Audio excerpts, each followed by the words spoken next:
Olá pessoal, tudo bem? Sejam bem-vindos a mais um episódio do Pode Atualizar, o podcast da família Te Atualizei. Eu sou o Max Cardoso, hoje não estou com o Laudelino aqui, ele não pôde estar, estava numa viagem de trabalho, mas o nosso convidado hoje é muito especial, alguém que eu tenho uma grande amizade, inclusive, tenho certeza que muitos de vocês também já o conhecem. Ele é um grande especialista na área de economia, inclusive está num projeto sobre economia atualmente, daqui a pouco ele vai explicar para vocês um pouco melhor. Então hoje a gente vai aproveitar o final do ano, né, a gente vai debater sobre essa questão econômica que está tão importante no Brasil e no mundo, inclusive grave, né? A gente está vendo aí situações bastante graves. Mas é interessante entender como que as coisas começaram e para onde elas estão indo. Então, hoje eu tenho o prazer imenso de estar aqui com Carlos Dias, que hoje é CEO do Rumo Econômico. Carlos, seja muito bem-vindo. Max, ótimo estar aqui com você, com todos que assistem. Um abraço imenso na Bárbara, né, pela iniciativa excepcional do canal e esse do Pode Atualizar, como é que é? Pode É esse mesmo? atualizar. Pode atualizar, né? Então, maravilha, maravilha. Muito bem, Carlos. Carlos, a gente sempre começa aqui, eu sei que muita gente já te conhece, mas pode ter gente que não conheça, a gente sempre começa com uma apresentação sua. A gente Isso. quer que você contasse um pouco da sua história de vida também, um pouco da família, um pouco do seu trabalho, da sua formação, né, de como que você chegou até aqui. Bom, Max, eu vou fazer um resumo assim Relâmpago. bastante relâmpago, porque eu já estou com 63 anos, né? E se a gente não tem muita coisa para contar com essa idade, de certa forma, uma vida inútil, né. Mas eu vivi grandes momentos, né, no Brasil. Primeiro, a alegria de ter nascido numa família onde meu pai e minha mãe, católicos, né, de formação católica, minha mãe professora, meu pai um empresário industrial, e tive a graça de ter mais 4 irmãos. Eu sou o segundo de 5, né, irmãos. Então, uma família que extremamente unida e tivemos uma oportunidade de estudar, de trabalhar, iniciar, né, a vida numa condição bastante diferente do que a maioria do povo brasileiro. Então, me sinto não só agraciado, mas com uma responsabilidade imensa. Então, nesse sentido, a gente sempre procurou, trabalhar no melhor entendimento do que significa de fato a existência e a força do trabalho, vamos dizer assim, no sentido produtivo, do que ele que daria, né, para um engrandecimento do país. Tenho um amor pelo Brasil imenso, né, tive uma rara oportunidade que muitos não tiveram, que foi de estar nas fileiras do Exército Brasileiro quando eu tive 19 anos, né, passei um período de formação, na época e tive, assim, um orgulho imenso de trajar vamos chamar assim, de um certo manto, né, especial de entender o que significa a pátria e proteção, né.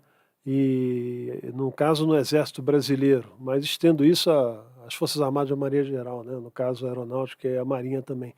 Então, eu aprendi muito a questão do que significa esse amor, o serviço à pátria, a doação. Depois eu estudei administração, eu tive a oportunidade de estudar direito, eu estudei economia e fiz o curso de especialização em política e estratégia, na Associação Diplomada da Escola Superior de Guerra.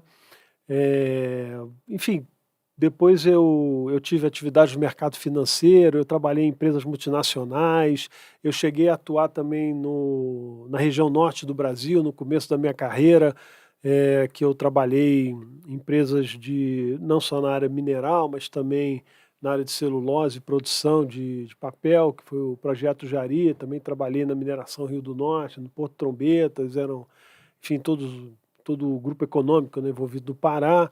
Enfim, resumindo, basicamente isso. Estudei, depois eu fiz uma extensão em diplomacia e relações internacionais, estudei depois uma extensão em economia global e, enfim, fomos companheiros, né, de um grande projeto de comunicação que está no Verdade. coração de todos no Brasil, amordecido, perdão, sim, ele foi amordaçado pela ditadura da toga, né, vigente no Exato. país.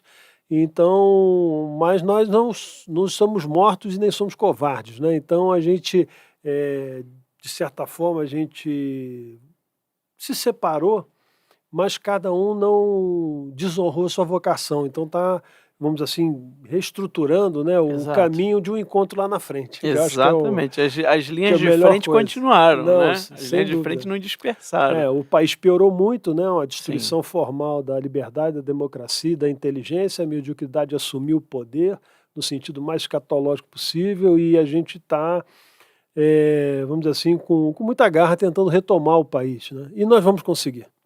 perfeito, Carlos.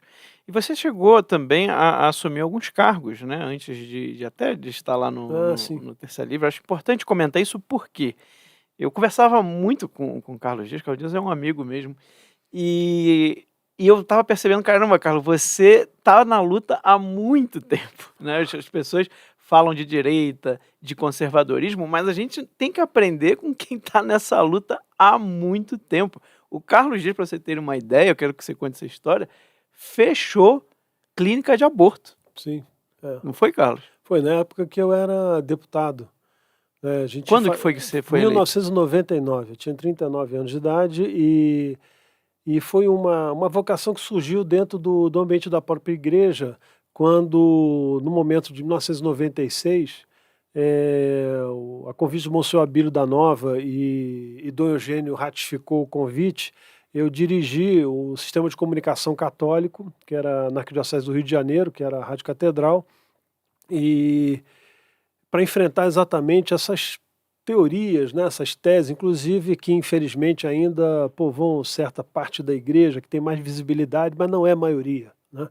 Não é a maioria. A igreja é a igreja do Nosso Senhor e as portas do inferno não prevalecerão contra ela. E Certeza. embora os inimigos internos pareçam ser grandes, mas eles são diminutos, né? Então a nossa potência de enfrentamento naquela época foi construir diante de uma sociedade totalmente, vamos dizer assim, que estava trabalhando um conjunto de desvalores, né, através de novelas, programas da Globo, aquelas coisas todas que a gente já conhece bem de tradição, a desconstrução da personalidade humana, da sua relação com o Criador, etc. Então, eu propus um modelo de trabalhar uma comunicação confessional. E mostrar para as pessoas o que significa a integração do cristianismo, né, com a própria sociedade, que é fruto normal e indissociável, né, porque tudo foi criado por Deus e para o bem do homem ele nos deu todas as condições, né, de doutrina e formação para que a gente pudesse, vamos dizer assim, viver bem e novamente ir ao encontro dele, né. Uma busca espontânea da verdade, né, e uma verdade que nos está presente aos olhos, né, a gente está de frente para ela permanentemente. Então eu tive uma oportunidade excepcional, uma graça de Deus incrível de poder dirigir a Rádio Catedral, tirei ela de traço e fiz a 7ª das FM, menos de um ano, a 7ª das FM de um dos maiores mercados de rádio do país, que era, perdendo para São Paulo, a capital era o Rio de Janeiro.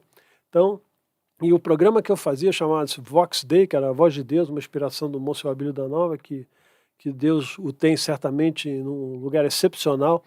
A inspiração e ideia do programa foi dele, eu simplesmente formatei e fiz a produção com a Maria Pia Guimarães, que também é falecida, e uma série de católicos excepcionais que faziam parte da mesa de discussão. Então a gente tocava todas as temáticas do dia a dia, mas na visão e na crítica, né, católica daquelas realidades. Então, cheguei a ter 65 mil ouvintes por minuto, era o 4º programa das FMs, na Uau. média. Então, fizemos uma revolução, no sentido positivo, né, da Uhum. expressão, que significa mudança e revolver realidade no sentido direto e positivo. Para melhor, né? Para melhor. Então, por exemplo, o campo conservador, há uma distinção que é na base política, esse negócio de direita, esquerda, etc., né? A gente se alia muito mais a uma visão conservadora, porque você tem um conjunto de imbecis de direita que são a favor do aborto. Você citou um caso, né? São os liberaloides idiotas, né? Que têm aí na economia, que tem na economia e também nos costumes. Estão, inclusive, infiltrados no nosso ambiente. Verdade. Todos taxados, né? De uma direita conservadora, que não é verdade. Então, tem muita coisa de formação. Aí fechei clínica de aborto, sex shop. Eu era deputado, tinha poder, Deputado estadual, né? Estadual, Lá no né, Rio. no Rio de Janeiro, entendeu? Trabalhei forte com o Grupo Provida, né, com a Doris Hipólito, uma pessoa excepcional também E de aquilo, né, trabalho. Carlos? Você foi eleito para isso, né? Você Fui, estava não, representando as pessoas que eu te só não vou elegeram. falar mais aqui, eu sei que a Bárbara de vez em quando solta umas palavrinhas não muito recomendáveis, mas eu tô começando a me Fica à animar, daqui a pouco vontade, eu fica à solto. vontade. Hoje tem um bando de bundão na política, porra, entendeu? Muito bando de bundão. Então a gente fala só discurso, discurso, discurso, não age em nada. Entendeu? Não tem a dimensão do poder que tem. O maior poder que pode ter é a delegação que o povo dá Isso para aí. uma representação autêntica e efetiva. Entendeu? Então, eu mal comparando, mas para entender no sentido de uma metáfora que pode ser feita, uma comparação mesmo, é tipo assim, você não pode negar um martírio que é te chamado, entendeu? Porque é uma vocação natural. A política também tem muito disso. Verdade. Então, eu fiz o ensino religioso nas escolas, matéria que a própria igreja, né, entre aspas, né, aquele grupelho, né, que operava a igreja na época do Rio, sempre dizia impossível. Né? E eu entreguei para Dom Eugênio a lei para ele. E foi sancionada, e inclusive coloquei no ambiente do próprio município do Rio de Janeiro, quando uma época eu fui secretário de Trabalho e Renda. Olha aí. E na época eu era deputado também, mas me licenciei para uma missão que tinham me dado na época para reordenar a estrutura de emprego e renda. Aí fiz esse trabalho e ao mesmo tempo naquela época a matéria estava sendo colocada porque ganhou grande repercussão. Então eu trabalhei também no Rio, colocamos nas escolas municipais do Rio de Janeiro e fizemos no estado do Rio de Janeiro, curso público para professor, e ele era confessional e plural, quer dizer, todas as religiões de acesso, não tinha absolutamente nenhum fechamento para outras religiões regulares, né, que existem, que são quase todas, né? Então, a família que tem o direito de escolher isso. Então, se ela é judia, teria o professor judeu, se tem, por exemplo, o protestante da mesma maneira, o católico, o professor católico, todos passando por concurso público e com formação em pedagogia, não em demagogia, essas coisas que a gente vê por aí. Mas, enfim, fiz algumas coisas. Muito bom, Carlos. Só não fiz figurar em lavagem de dinheiro, em processos, né, em crimes, né, que não condizem, né, com a atividade de uma pessoa que tem uma representação especial de um povo católico, né, que confiava numa execução de um mandato correto, honesto, enfrentando aquela turma do PT, que depois veio o PSOL, essas coisas. Na minha época era só o mal único que existia, era o PT com uma ampla, né, base, né, e os partidos de esquerda tradicionais que existiam, e não existia ainda uma separação interna do radicalismo criminoso dentro dos partidos de esquerda, que é que surgiu o PSOL, né? Sim. Tem um assunto que está muito em voga, antes da gente entrar aqui na pauta econômica, Carlos, que é a questão do Rio de Janeiro. A gente tem aí o Cláudio Castro, o governador, que também tem uma representação aí, pelo menos deveria ter, né, de eleitores católicos, né, ele deveria representar essa parte da população, e a gente está vendo o Rio de Janeiro num caos completo. Cada vídeo que está saindo na internet agora são um mais chocante que o outro. Sim. O problema é o seguinte, o Cláudio Castro, por exemplo, eu conheço desde a época de cantor lá, ele na Renovação Carismática, né? Eu tenho, assim, uma visão muito positiva da figura dele como pessoa, né? E com relação à questão do governo, o problema é que para você ser governador, você tem que dar passos firmes, tem que estar seguro daquilo que você tem que fazer, que são missões que são inalienáveis. O Rio de Janeiro, não adianta você falar em desenvolvimento econômico, melhoria da educação, do sistema de saúde, isso é lógico que isso é extremamente importante. Mas se você não combater o crime organizado, você não tem o controle do Estado na sua mão. Você não consegue gerar um emprego. Porque quem é que vai investir num estado ou numa cidade, por exemplo, que é o caso do Rio de Janeiro, que nós estamos falando aqui agora, em que uma horda de moleques, né, sai pelas ruas assaltando todo mundo, aí cria-se um grupo de defesa dessas pessoas que são humilhadas e assaltadas por esse conjunto de marginais que o próprio Estado não tem capacidade de reter. Esse é o ponto. Aí você cria um grupo que não vejo correto, mas, enfim, é uma autodefesa, é o direito de defesa, se um cara invadir sua casa, tomar seu bairro, sua rua, aí forma um grupo lá de defesa e dá uma pancada dos moleques desse safado que merecem couro. Aí a polícia consegue prender o justiceiro, mas não consegue prender os Prendeu o marginais que assaltam. assaltante. Então, quer dizer, as pessoas precisam ter claro o seguinte: a opção tem que ser pelo que é correto, certo. Então, o governador tem que enfrentar o crime organizado, não pode baixar a cabeça para essas organizações criminosas que estão na estrutura das comunidades mais, vamos dizer assim, mais difíceis de acesso e também com a população mais carente.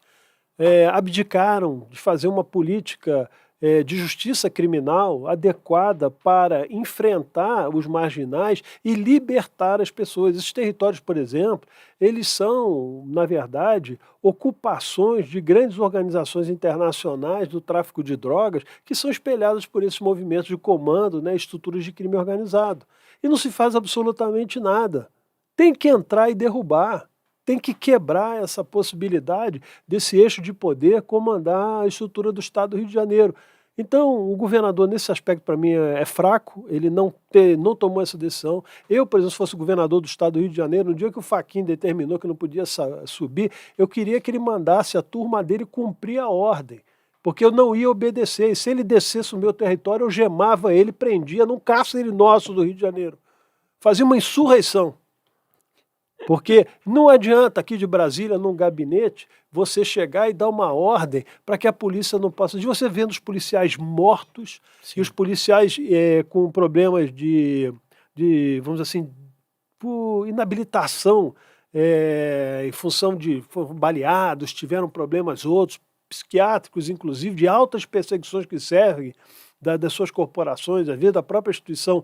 A própria instituição do Estado, ela persegue o policial. Então o sujeito não tem como não só produzir coisas boas para a carreira dele e também não tem condição, por exemplo, de agir segundo a própria vocação que lhe deu de ser policial, porque é uma vocação, ninguém é maluco chegar, vai pegar uma cintura, vai enfrentar o crime organizado, ainda mais no Brasil. Aquilo ali é pior do que a faixa de Gaza. Sim. Inclusive aquilo ali é pior do que Afeganistão, pior do que essas invasões ocasionais que deram, né, de operações planejadas, né, por exemplo, do Estado americano, por exemplo, no Oriente Médio, a caça ao Bin Laden. Sim. Né? Então, nossas áreas são muito piores do que essa, e elas são diversas. Né? E fora a corrupção que existe dentro do próprio sistema, quer seja de Estado, no sentido dos governos de uma maneira geral, quer seja até mesmo da própria polícia. Então você imagina como é que um policial lida com isso. Então, eu acho que falta coragem.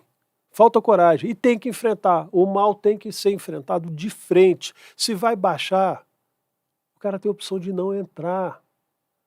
Você sabe que você vai morrer, então você não entra para o crime. Ponto. Agora, não estou falando em assassinato, não estou falando o seguinte, em diminuição de potência criminosa no Estado do Rio de Janeiro. Isso vai acontecer através de morte mesmo, porque a polícia vai ter que enfrentar. Agora, o que eu estou muito mais preocupado com a Dona Maria, seu Antônio, seu Zé, e a criancinha que está naquele ambiente lá, que não chega saneamento, não chega energia, não chega nenhuma condição de melhoria, de formação, escola, nada, e essa gente permanentemente doutrinada, né, parada para agir em favor de escudo humano dessa gente, e o ministro do Supremo Tribunal bota uma canetada lá dizendo que não pode por questões sanitárias, etc. Olha, esse cara já tinha que ter tido um impeachment há muito tempo. Entendeu? E a nossa classe política, repito, um conjunto de bundões. Alguns deles, né? Alguns deles ali já deveriam ter tido eu diria que a maioria. Há muito tempo, a maioria que eu estou falando dos bundões e também do Supremo, lógico, teria o impeachment consagrado, com certeza. Essa decisão do Fachin foi na época da pandemia, e aí aproveitar esse gancho para a gente falar de um outro assunto, né? O Carlos Dias é um especialista em economia, ele inclusive está com uma iniciativa sobre isso, daqui a pouco ele conta um pouquinho melhor, mas eu queria entender, Carlos, uma coisa que você vem falando muito e pouca gente fala sobre isso. O que a pandemia colaborou, o que mudou, né, com a pandemia no cenário econômico brasileiro e mundial? Olha, é uma coisa interessante de se pensar. porque quando nós estávamos olhando esse período dos anos 2000, os avanços, por exemplo, dessa integração mundial, que sempre foi positiva, sempre se buscou através do comércio, né, através de relações internacionais, né, os estados mais consolidados, né, não tendo mais cobiças do ponto de vista de conquista de terrenos, áreas, né, de outros países, as relações se faziam em termos de poder e cada um no sentido das suas vocações naturais econômicas, eh, eram mais eficazes de um lado e de outro agente de compra em função de onde aquela vocação específica comercial era mais adequada. Então as trocas poderiam ocorrer de uma maneira geral. E os intercâmbios em relação à questão cultural, identidade, conversas, etc. Quer dizer, o se dar a conhecer é positivo e preservar a sua autenticidade, a sua unidade nacional, o seu Estado, é algo fundamental e soberano. Só que qual foi a evolução dessa conversa, vamos chamar assim? Sistemas de poder centralizado começaram a querer estabelecer uma nova ordem para o mundo, porque, na verdade, o controle estava sendo descentralizado. Então, internet, fluxos, mercados financeiros, quer dizer, é impossível você controlar a economia na mão. A economia é algo, vamos dizer assim, etéreo, é um negócio tipo que você não pega, porque os seus fluxos são altamente naturais. É uma das ciências humanas mais especiais que se tem. Então, as oportunidades chegando, estando, ela se instala, e é como se fosse um movimento autônomo, que todo mundo acha que não, que foi Aham. produzido Orgânico, né? Não, mas ele é natural porque de certa forma é uma antecipação da percepção daquela ação humana que vai existir, ou que ela existe em concreto, o mercado se organiza. Sim. Então, o que estava acontecendo? Esses grupos começaram a perceber que o sistema centralizado, o ONU, normas de ordem nacional para países com sua autonomia, não funcionava. Tanto é que não funcionou nem para os países que incentivaram essa criação e fizeram muitos vínculos de comando dentro dessas estruturas, as grandes potências. Muitas delas não obedecem, né, uma norma, uma normativa, uma coisa qualquer que saia da ONU, não tem efeito, às vezes, em alguns países. E o maior exemplo disso é que a maior tensão no mundo se dá exatamente no campo da força, e aí o controle do Conselho de Segurança está sempre entre países importantes e veto, né, da China, da Rússia e dos Estados Unidos, por exemplo. Então, quer dizer, você tem posições de veto até mesmo em decisões que um país pode chegar e não dizer que não concorda e aquilo não tem sequência ou consequência. Bom, então quando a gente ouve, melhor dizendo, essa observação de que as coisas estavam descentralizando, eles começaram a criar em certa medida, uma nova forma de agir sobre o controle que eles queriam ter das estruturas sociais no mundo. Então você vê aquelas políticas antigas de abortista, a questão do controle populacional, Sim. etc. Só que com o tempo você percebe que isso tudo fracassou. A única coisa que, na verdade, não fracassou nesses modelos foi exatamente a possibilidade de você gerar migrações mais rápidas, né, da população de certos países para áreas de mais conforto do ponto de vista social, renda. Então, antigamente você tinha pressão sobre dívida dos estados muito forte, você tinha compromissos, por exemplo, de autoendividamento, países se endividavam fortemente, usavam estrutura de financiamento do FMI, aí depois tinha aquelas operações de estruturação macroeconômica e tal, para poder se organizar, e nunca se organizavam porque eram permanentemente endividados e não tinham feito exatamente as mudanças, né, na sua estrutura de Estado que era necessária. Então, com esse tempo, como é que as coisas foram evoluindo? Uma crescente perda de autonomia interna, que foi exatamente o que fez com que os países, saindo dessa modelagem, se centralizassem em economias mais estáveis, e você tinha também, naquele momento, uma bipolaridade. Você ainda tinha a figura da União Soviética como algo relevante e importante no cenário geopolítico do mundo, e você tinha os Estados Unidos, uma potência comercial, econômica, fantástica. Os Estados Unidos respondia, na época aí, do pós-guerra e tal, por 52%, 55% do PIB mundial. Pra você ter uma ideia, hoje responde por 20%. Caramba. Então é um crescimento rápido, rápido. E a ascensão de outras potências. Então, puxando um pouquinho mais para frente, entrando nesse período da crise sanitária, o que acontece?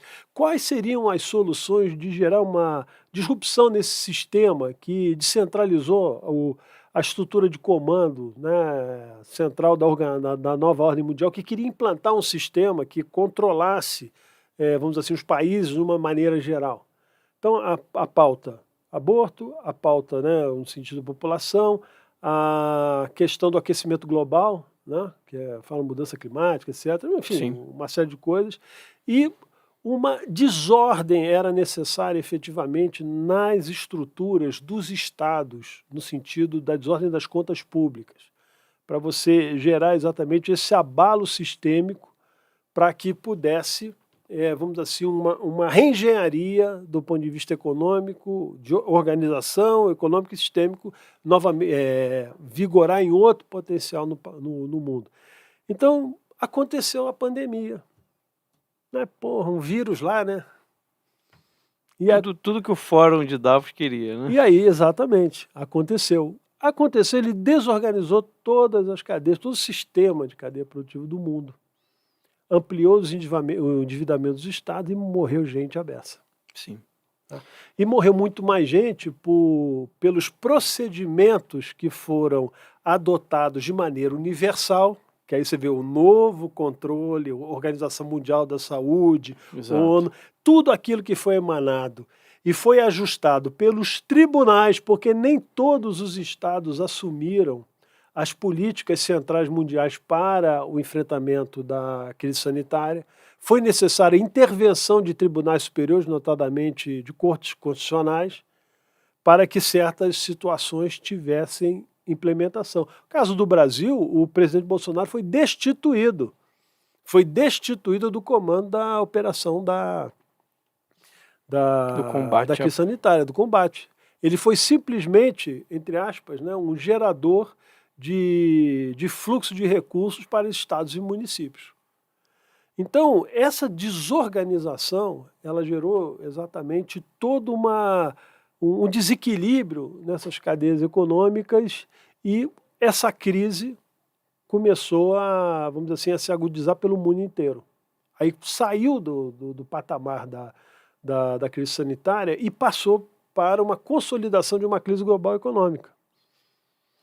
E aí, através do Fórum de Davos, por exemplo, começou a se discutir o quê? O empobrecimento, ou vamos chamar assim, a retirada da pessoa, da capacidade de cada pessoa, da sua condução e controle do seu próprio patrimônio. Essa é a jogada central. Né? É você exatamente empobrecer a população e dar a ela, para uma manutenção de um tal ecossistema sustentável e saudável de vida, um limite para o exercício da sua cidadania. Então ele entrava no campo jurídico formal de repressão, então manifestação, ação individual sobre qualquer aspecto, que a gente podia enumerar um monte aqui, mas não vale a pena. Mas o que a gente precisa focar, que é no campo da economia, é reduzir as potencialidades do mercado. Sabe por quê? Porque os mercados hoje, independentemente do que, logicamente, a economia traça, né, de oferta e demanda, gerar essa regra, Sim. Mas, na verdade, o que nós estamos falando é de gente que já está estruturada e acumulado fortemente do ponto de vista do capital. Então, eles não têm necessidade dessa mudança no sentido de ampliações de mercado, de crescimento, eles conseguiram, através das necessidades e programas eventualmente sociais, se você colocar isso no mundo inteiro e nivelar a uma determinada condição de renda ofertada pelo Estado para determinadas populações, eles têm o capital financeiro tranquilo para financiar isso através do quê? Dos endividamentos do Estado novamente, e eles controlam os estados. Eu sei que é um raciocínio meio maluco, né? Os caras falam assim, não, porra, que isso?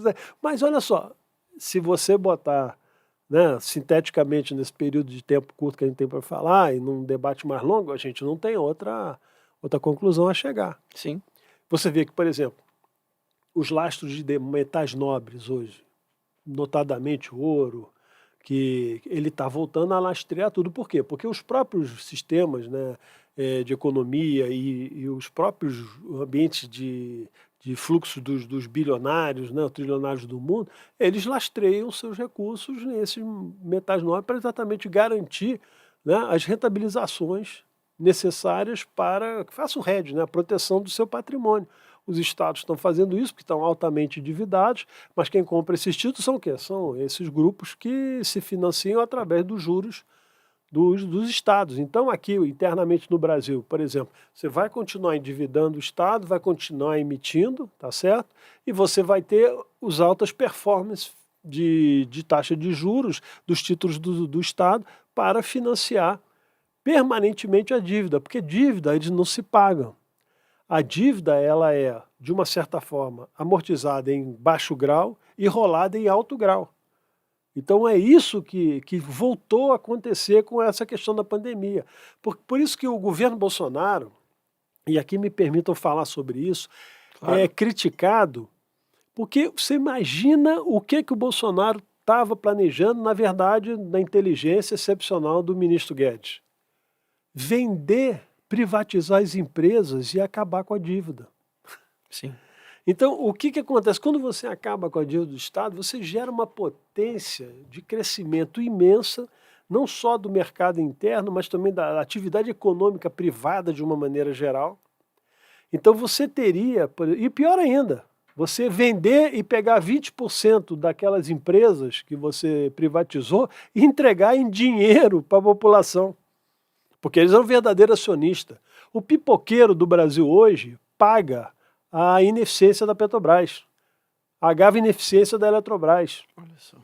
E o Brasil, com capacidade de crescimento, com capacidade, por exemplo, de produção de energia limpa, né, com tecnologia, com capacidade de engenharia conhecida e tudo, abrigado no patrimonialismo estatal dessas empresas concentradoras, né, nesses campos centrais da economia de infraestrutura, e a gente sem saída. Então, na verdade, o combate foi entre uma organização, vamos dizer assim, concebida de controle mundial e um sistema que foi quebrado ao longo do tempo. Porque, exatamente, a economia quebra todos os sistemas planificados, inclusive dos bilionários.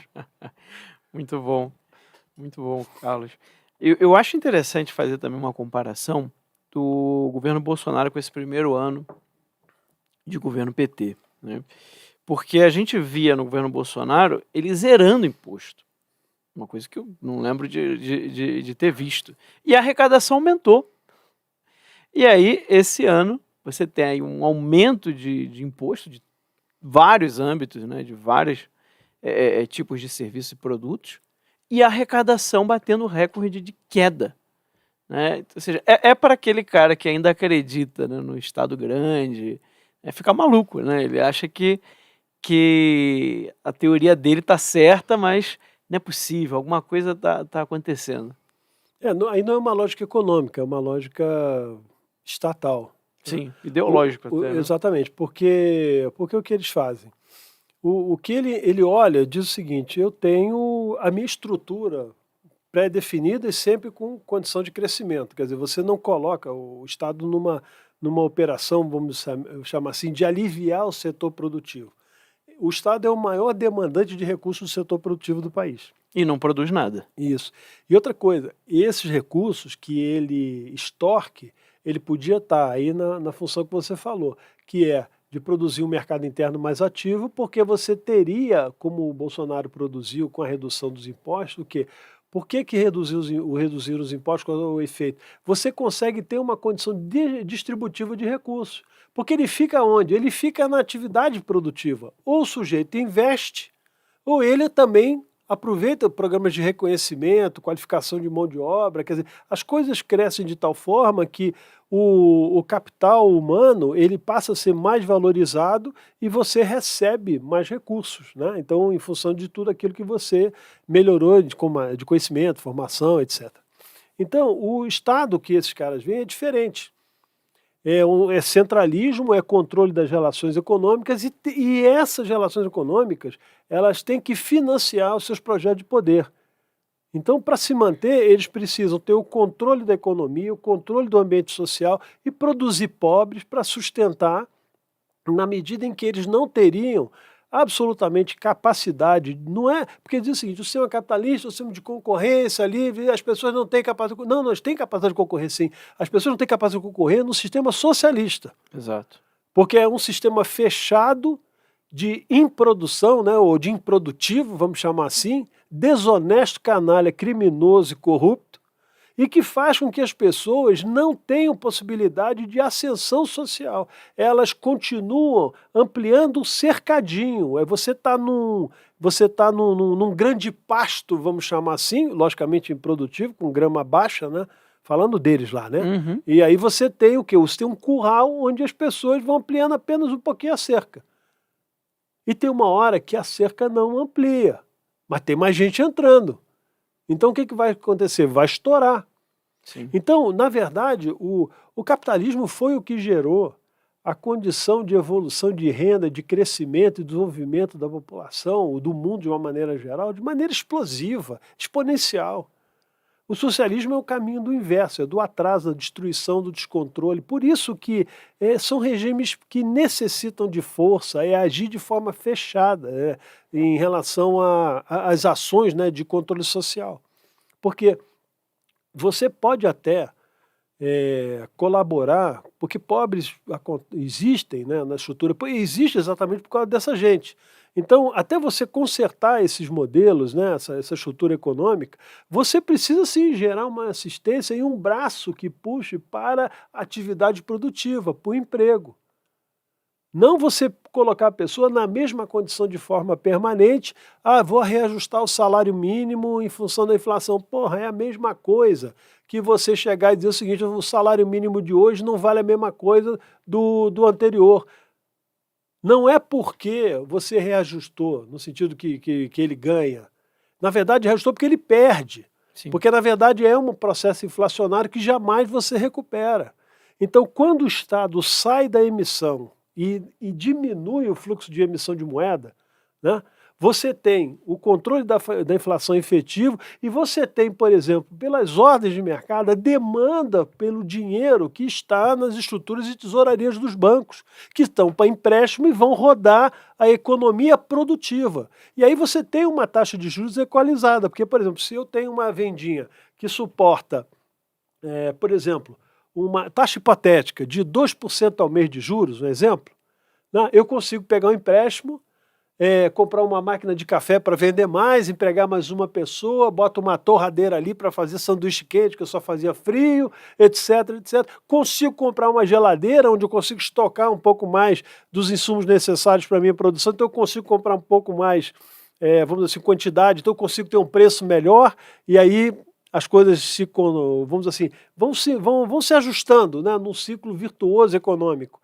E aí eu consigo pagar esses juros. Agora, quando o governo entra, né, tomando praticamente 50%, 60% do meu circulante em termos de empréstimo para a rolagem da dívida ou até mesmo a amortização de certa parte, eu destruo a capacidade do setor produtivo de ter condições de concorrer com a voracidade que esse Estado faz. Então ele diminui a condição de oferta de dinheiro. Quando você tem, no sentido de empréstimo, né, no sentido de empréstimo, o que você faz? Se você diminui a oferta e a sua demanda continua do mesmo porte ou tamanho, o que você vai acontecer com os juros?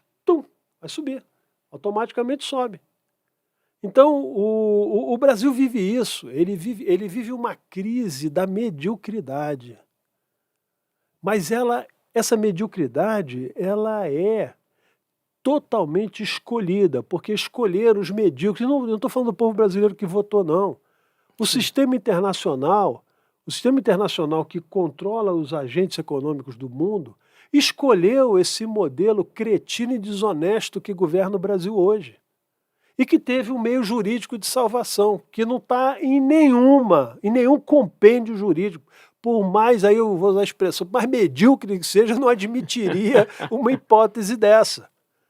Então, essa é a realidade do Brasil, essa é a questão econômica hoje de uma maneira geral, vamos chamar assim, de tratamento de dívida pública, estrutura de Estado, como você falou, do ponto de vista tributário. Aí você vem, olha só, vem um governo que tinha uma legislação que trabalhava uma dívida, um limite de teto de endividamento, que mal ou bem existia, não era o ideal, mas existia, e você teria que se manter nessa condição sob pena de perda de mandato. O que aconteceu? Essa nova casa, suposta maioria de membros da direita, de conservadores, etc., cara, aprovaram um arcabouço fiscal que não estabelece nenhum limite de endividamento formal, inclusive permite que, mesmo que se fure as previsões, você tenha um endividamento mínimo de 0,6% a 2%, se não me engano, Isso. no ano seguinte. Quer dizer, você quebra a condição de manutenção dos seus déficits e você ainda permite que você amplie a dívida, ao invés de você trabalhar ao contrário. Não colocaram uma trava em cima da dívida pública. E foi esse Congresso. Pois é. Esse Congresso que entregou para você. Aí vem uma reforma tributária que faz o quê? A reforma tributária, ela simplesmente atua no campo do setor produtivo. Ele disse, não, eu quero recolher aí 27, 28, 30% do IVA, o imposto dual, né, que vai ser do federal e dos estados e municípios. Aí você vê lá, eu quero atingir, porque para me sustentar, eu preciso de ter uma carga aí de 32%. Resolvam. Aí o que acontece? Os setores produtivos têm que distribuir essa carga, essa condição de compensação do interesse do governo, nos setores produtivos.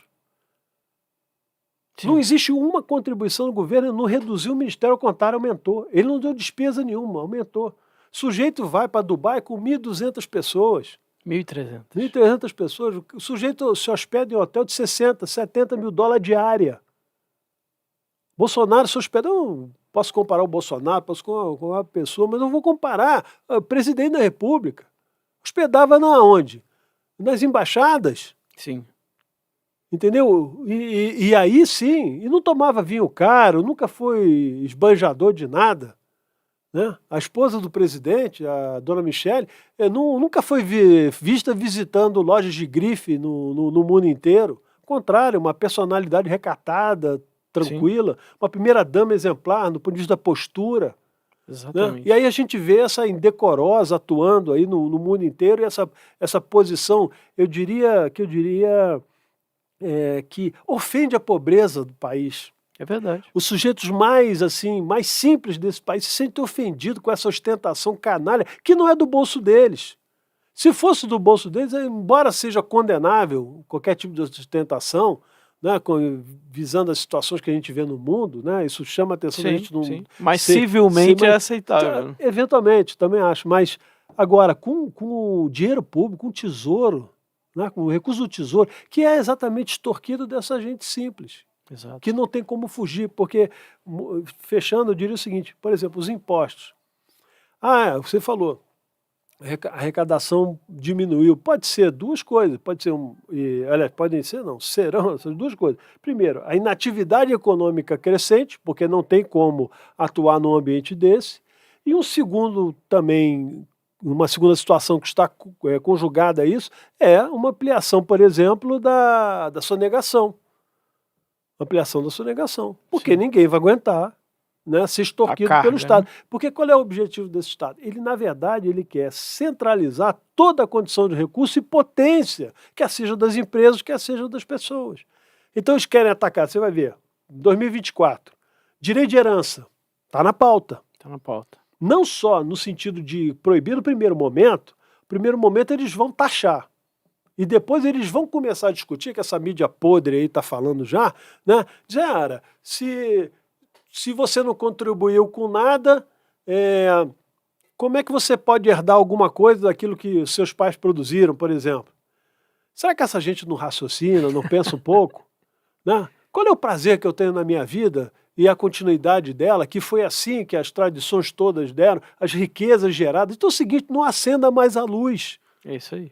Porque quem foi que inventou, né, O que você contribuiu para a rede contribuiu elétrica? para a rede elétrica? Isso é uma Construção, herança. pois é. E é uma herança patrimonial, sim, porque na verdade é insumo básico para toda a construção que o mundo teve hoje. Perfeito. Aí eu não vou dizer o nome da mulher, mas porque vão achar que eu sou machista. Que eu ia fazer um comentário, né, vamos dizer assim, mas, por exemplo, aquele camarote é outra, a mesma linha. Mesma linha. Entendeu? Aí é homem, pô, pelo menos eu penso. Aí o que acontece? Quem sabe, né? Pode ter capacidade de reagir, né? Então, pô, que prazer. Mas infelizmente, vamos lá. Então é isso, Max, deixa por aí. E a questão da Amazônia, Carlos, também é uma questão que está muito em alta hoje em dia. As pessoas, né, estão vendo a questão das queimadas, recordes de queimadas. A gente tem uma possível invasão, né, na América do Sul, da Venezuela com a Guiana, lá na fronteira norte. A gente tem aqui as pessoas de autoridades, né, ouvindo França, Estados Unidos, sobre a questão de internacionalização da Amazônia. A gente tem, então, uma questão da soberania que, na minha opinião, está sendo ameaçada, principalmente no território da Amazônia. Isso aí, de várias situações que a gente tem observado nos últimos anos. E eu queria que você comentasse um pouco sobre isso também, né? Como é que você está vendo essa questão da Amazônia, que ela é um ativo importantíssimo para a economia, para o sistema produtivo também, né? Não, sem dúvida. Eu diria que a Amazônia, olhada por uma visão extremamente honesta do poder político brasileiro, vamos chamar no curto prazo, é a chance de emancipação do Brasil, dos brasileiros, um crescimento interno forte e o reposicionamento do Brasil no nível que ele estaria entre as 4 primeiras economias do mundo. Com absoluta certeza, em curto prazo. Nós temos ali abundância de riquezas e temos uma operação bioeconômica que pode ser estruturada que não invade absolutamente nada, nenhuma atividade, vamos chamar assim, não sustentável, que é a linguagem que eles usam. Por quê? Tem-se tecnologia disponível, você tem um espaço, por exemplo, para recuperação de áreas degradadas de uma maneira muito forte, com grande tecnologia. Os índios, que eles tanto falam, né, querem esse progresso, só que os índios eles já têm 14% do território nacional. E segundo o IBGE, e na minha visão, aí eu assumo a responsabilidade, nos últimos 10 anos, último censo que teve em 2010 e foi o outro 12 anos depois, em 2022, não foi? 2022, eles cresceram em torno de 86% em 12 anos. Com todo respeito às indígenas, né? Pô, vou te falar, trabalharam muito à noite ou de manhã também, né? Para fazer tanto filho e virar, né? Só para você ter uma ideia, quase 90%. O Brasil, nesse período, a população, a taxa de crescimento da população, acho que foi na faixa de 6%. Então, você vê, é um negócio impossível. Desculpe até a brincadeira assim, porque é para atenuar a Claro. temática, não é nenhum desrespeito às pessoas, pelo contrário, tem um profundo respeito a qualquer pessoa, né, humana, independente dessa questão de ser índio, negro, branco, azul, preto, amarelo, entendeu? Não tem essa distinção, são criaturas de Deus e tem uma dignidade própria que ninguém pode tirar. Mas quem está tirando a dignidade própria dessas pessoas são exatamente essas ONGs, o sistema de ocupação internacional e esse sistema de falsa preservação das riquezas. porque nós temos capacidade racional de explorá-las e dar condição de vida para o país como todo, a melhoria das nossas realidades sociais. E os índios, repito, têm 14% de áreas que não podem sequer chamar delas próprias. Falam reservas indígenas, não são terras indígenas. Quem fala terra indígena está equivocado. São reservas indígenas porque as terras são da União. Então a exploração econômica é vedada. A exploração econômica é vedada. Então ele não tem nem direito ao uso do solo nem do subsolo. Sim. Então nós precisamos urgentemente rever isso. Porque nós podemos, só para você ter uma ideia, o agro é que tem trazido uma recuperação econômica do país, mas ele é insuficiente para o grau de ganância do Estado brasileiro e o centralismo econômico, como a gente já conversou um pouco atrás. O agro utiliza 8% do território nacional. E nós somos um dos maiores produtores de alimentos do mundo e temos uma potência fortíssima, mas fortíssima, de área tecnológica, de capital intensivo, de emprego de mão de obra também, de alta, vamos dizer assim, de alta qualidade. Então a Amazônia é uma resposta para o Brasil e para o mundo. Mas o que vai acontecer com a ação direta nossa e controle formal econômico da Amazônia? Nós vamos inverter esse sistema de controle, porque a ordem mundial ela garante, né, que certos status de sistema prevaleçam, né, sobre demais, e essa ordem ela tenta ser um grupo imutável. Sim. O Brasil não tem acesso a ela, inclusive porque o Brasil, no ponto de vista da população brasileira, ele não pensa nesse sistema centralista e nem de controle. Ao contrário, o Brasil é muito mais cristão do ponto de vista da doutrina, no sentido natural dela de usar aquilo que possui em benefício de terceiros, do que propriamente de forma egoísta usar exclusivamente para si e para os seus interesses pessoais. O Brasil sempre foi uma nação, na vocação do seu povo, né, no sentido de auxílio, né, e sempre teve um olhar, vamos dizer assim, caritativo das realidades difíceis no mundo. Eu já vi, por exemplo, naquelas catástrofes da África, essa coisa toda que ocorriam, eram bastante visíveis, você via pessoas com baixa condição social e de recursos econômicos, elas fazerem doações. Mal comparando, a questão do óbolo da viúva. É Sim. capaz de dar aquilo que tem, que era exatamente tudo para que determinadas pessoas no sofrimento, como a gente vê as ações, por exemplo, sociais, aí extremamente caridosas de organizações civis que estão fazendo sopão na rua, que estão dando banho em mendigos, que estão fazendo a recuperação, por exemplo, em clínicas de pessoas que começaram a utilizar droga e se envolveram nessa condição de usuário constante de droga. Então, tudo isso são ações civis de pessoas que se mantêm pelas igrejas, por gente que tem condição assim pessoal e doa, ajuda. Então, o Brasil tem esse perfil. Esse não é o perfil do Estado brasileiro. O perfil do Estado brasileiro é usurpador, criminoso e, ao mesmo tempo, se ele puder drogar a população, ele droga, se ele puder matar criança no ventre da mãe, ele mata, entendeu? E vai continuar nesse processo até que a gente redescubra aí eu diria, no sentido positivo, um novo ordenamento político-social de construção de uma nova nacionalidade brasileira de integração, que é o que eles estão quebrando hoje. Sim. E a Amazônia é exatamente isso. A Amazônia é o ponto central da integração nacional. A integração como povo, como vocação futura de crescimento, como nacionalidade brasileira, soberania. O que nós não conseguimos fazer ainda, porque essa coisa está toda infiltrada, é exatamente a exposição aberta dos inimigos internos, porque quem quer internacionalizar a Amazônia, como o Lula quer fazer, como o PT quer fazer, como a Marina Silva está ao longo de tantos e tantos anos nessa operação de internacionalização, e ela é uma agente, né, internacional dessas operadoras, né, que são as ONGs, eles precisam ser expostos. Sim. Você vê que todas as teses de aquecimento global, por exemplo, colocaram agora uma pauta de que o Brasil tem que contribuir com 1,5 grau de redução da temperatura mundial. Me diz aonde está, do ponto de vista científico, né, uma prova cabal que o Brasil contribui para o aquecimento global e que ele tem capacidade de reverter em 1,5 grau a temperatura do mundo. Então ali você tem minérios estratégicos no subsolo, você tem expansão, por exemplo, de atividades agrícolas fundamentais, quer sejam elas de produção de grãos, quer sejam de proteína animal. E mais ainda, se você observar, o mundo inteiro, a tendência de crescimento do mundo é que lá, acho que 2050 por aí, nós vamos ter 10 bilhões de pessoas no mundo. Sim. A China planta só em 11%.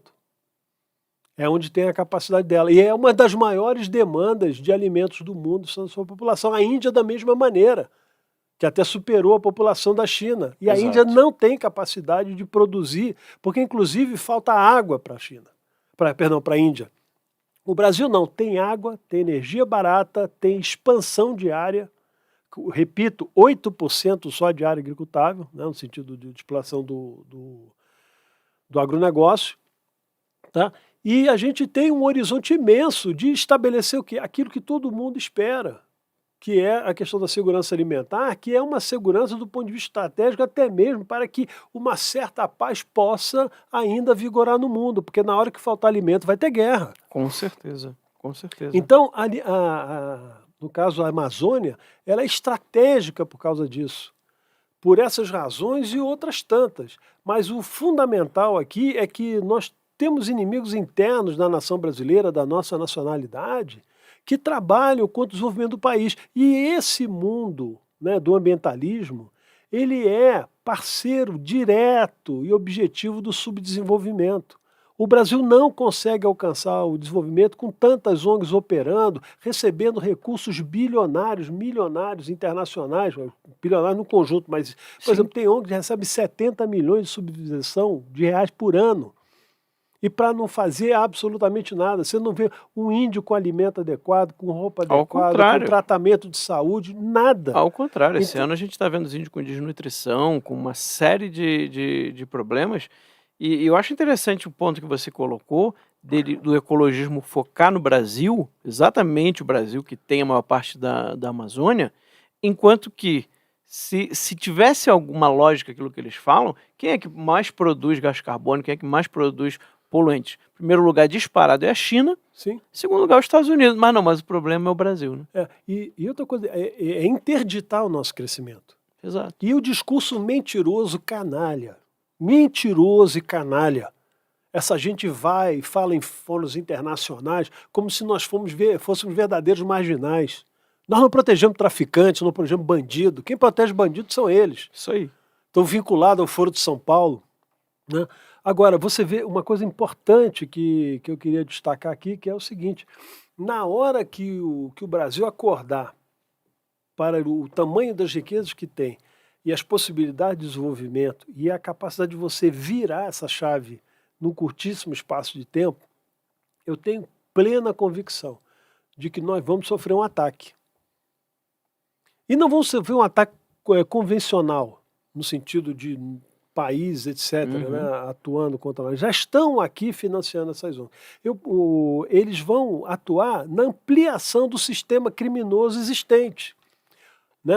O braço do tráfico de drogas, essas instituições organizadas do crime, que estão presentes nos grandes centros, eles vão operar ainda com mais força para dissuadir as pessoas de saírem às ruas, de fazerem manifestação, porque esse é o braço armado dessa estrutura criminosa, que não interessa o que eles estão negociando, interessa a manutenção dessas áreas, dos seus interesses. Eu faço uma pergunta para você e para as pessoas aí que nos assistem. Pergunta se alguma ONG dessa, que tem característica de operação internacional, multinacional, se elas operam na China. Exato. Elas não operam nem nos Estados Unidos, não operam no Canadá, não operam na Austrália. E no Oriente Médio. Não, o Oriente Médio, vamos lá, vai fazer negócio de petróleo, etc. Mas vamos supor no sentido direto, assim, de explorações do ponto de vista de áreas. Né? Na Alemanha, por exemplo. Por quê? Nós estamos falando de alimento, estamos falando de expansão de fronteiras de produção, de criação, etc. Tá certo? Então, proteína animal, commodities agrícolas, etc. Bom, países que competem conosco e que atuam no mesmo segmento, eles não têm o mesmo sistema protetivo. Eles não têm o Código Florestal nosso, que é um dos maiores impedimentos do país de qualquer tipo de desenvolvimento de atividade econômica, vamos dizer assim, competitiva. E o Brasil conseguiu. Sim. Na Amazônia, você sabe qual é a base que quem tem propriedade lá pode utilizar? É 20% da área. 80% tem que preservar à custa do produtor, não é à custa do Estado, que recebe alguma indenização por manutenção de área. Negativo, é custo dele. E a gente consegue ser extremamente competitivo, né? Uma dos maiores áreas de produção do mundo inteiro. Nós equilibramos a balança comercial brasileira, equilibramos inclusive com a exportação, a baixa oscilação do dólar, que você vê que a questão cambial nossa está basicamente equilibrada, em função de fluxos permanentes da exportação brasileira, com ingresso de dólares aqui pelo Banco Central, né? No caso, para equilibrar o mercado, né? A entrada de dólar faz com que ele não haja uma expansão de crescimento. Então, o Brasil é exatamente essa potência. E a Amazônia, ela representa isso. E esses grupos estão infiltrados na estrutura política brasileira. E o pior de tudo é o seguinte, é que os nossos agentes econômicos, as representações sindicais patronais, CNA, CNC, CNT, CNI, não sei o quê, ninguém busca uma integração do setor produtivo para discutir um projeto de desenvolvimento do país. O Exato. Brasil não tem planejamento estratégico. O Brasil ele tem planejamento de Estado, de tamanho que quer ser para os ajustes e negociações políticas. Ninguém pensa, não tem um pensamento estratégico de futuro. Vem cá, o que é o Brasil? Qual é a nação que nós somos? Que no concerto mundial, qual é o papel que nós vamos desempenhar? O projeto de país. Não tem, não tem. E tem muito menos na medida em que você coloca uma inutilidade dessa na presidência da República. Aí você consegue compreender, que eu falei lá atrás, porque a definição da escolha política, né, para o exercício da presidência da República recaiu sobre essa figura. Sim. Porque foi uma escolha internacional consolidada por instrumentos vou chamar assim, de baixa capacidade jurídica. Muito bom, Carlos. Quero agradecer muito aqui a sua participação. Voou, né? Voou essa hora aqui juntos. Acho que é a necessidade até de depois a gente ter um outro podcast aqui com você. Tenho certeza que o pessoal gostou muito também. Conta um pouco para as pessoas onde elas podem te achar, o que você está fazendo aí, suas redes sociais, né, a iniciativa do Rumo Econômico. Max, a gente pensou, eu e o Linaldo Guimarães, que é o economista-chefe do Rumo Econômico, a gente pensou, em função de todas as dificuldades que o país viveu e com o advento, né, dessa figura no final do ano eleitoral do ano passado, que os impedimentos de crescimento e de informação do país são muito grandes. E nós já estamos vendo a mídia tradicional trabalhando sempre, não se fala mais em déficit, né? Não se fala mais em gasto de presidente, fala nada. Aumento de gasolina é até bom, né? Aumento de gasolina é bom, né? Não foi uma jornalista aí que disse que era interessante, aí, né? O povo não come combustível. Pois é, então, enfim. Então, o nosso perfil foi o quê? Começar a tratar esse assunto da economia e fazer um balanço entre as opções políticas internas e a geopolítica, né, do mundo de uma maneira geral, que interferem diretamente no rumo econômico. Então, escolhemos o nome, temos uma plataforma, né, que é rumoeconômico.com.br, estamos em todas as redes e as pessoas podem acessar ali as informações diárias que temos, que são bastante, vamos dizer assim, objetivas sobre os assuntos que nós consideramos importantes do momento que nós estamos vivendo, e estamos em curso de crescimento. Porque, ao mesmo tempo, não adianta só você fornecer informação, daqui a pouco estamos trabalhando a questão de cursos, né? E estamos trabalhando para o início do ano que vem a construção de uma plataforma de investimento. Porque nós precisamos permitir que as pessoas que têm renda menor criem uma cultura através dos cursos que nós vamos dar de questão de administração financeira, né?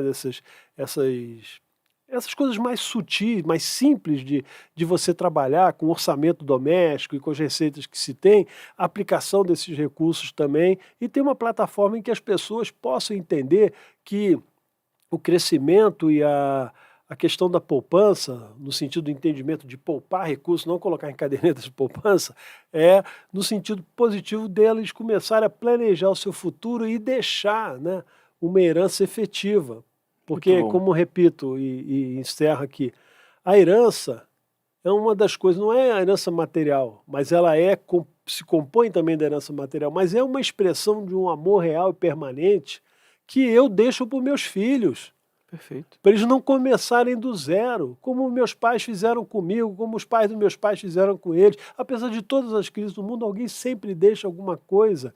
E a melhor herança que pode dar a um filho é uma herança moral, que é Verdade. exatamente o que nós estamos precisando e vamos dizer assim, está sendo extremamente raro no mundo, não só no Brasil, mas no mundo de uma maneira geral. Então, o rumo econômico ele aborda também essas questões filosóficas, de entendimento de economia, né? E como isso é um meio importante, porque ela não é hermética, fechada em si mesma, ao contrário, é um instrumento de potencializar crescimentos, Muito bom. tá? Então, pessoal, entrem aí depois no Twitter, Instagram, Telegram, né, no Rumo Econômico, para acompanhar o trabalho do Carlos Dias. Também o Linaldo também já teve aqui no Pode É, Atualizar. O pessoal pode acompanhar aí na plataforma falando sobre Israel. Ele tem muito conhecimento, ele também, além de ser especialista em economia, ele também é formado em contra-terrorismo. Foi um podcast também muito legal. Carlos, novamente, muito obrigado. Um grande abraço, prazer enorme tê-lo aqui. Com certeza outras vezes você estará aqui com a gente também. obrigado, Marcos, pela oportunidade de estar aqui, né, no Pode Atualizar. Um abraço para a Bárbara, né, e parabéns pelo trabalho imenso que ela faz, né, de formação e de conhecimento e de informação bastante, vamos dizer assim, no estilo dela, né, um estilo extremamente informal É e verdade. muito gostoso de ouvir, tá? Parabéns a você pelo trabalho e agradeço muito a gentileza de você ter me convidado. Nada. A gente que agradece você ter aceitado o convite. Pessoal, então a gente está encerrando aqui mais um episódio do Pode Atualizar. Na semana que vem a gente volta com mais um episódio do nosso podcast com mais algum convidado especial também. Então, um grande abraço, fiquem com Deus e até semana que vem. Tchau, tchau.